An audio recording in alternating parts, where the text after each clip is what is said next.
நான் பயப்பட மாட்டேன். படு. என்ன சொல்ல போற? என்ன சொல்ல போற? 3:40க்கு தான் போகணும்.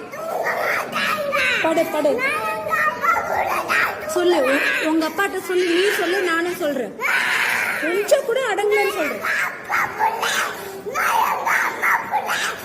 சரி, இருந்துட்டு போ. இப்ப நான் யாரு? நான் கூட தான் எங்க அப்பா பிள்ளை, எங்க அம்மா பிள்ளை. படு.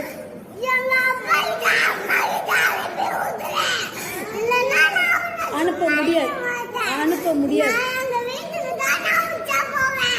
இங்கதான் போகணும். உச்சா இங்க போகணும்.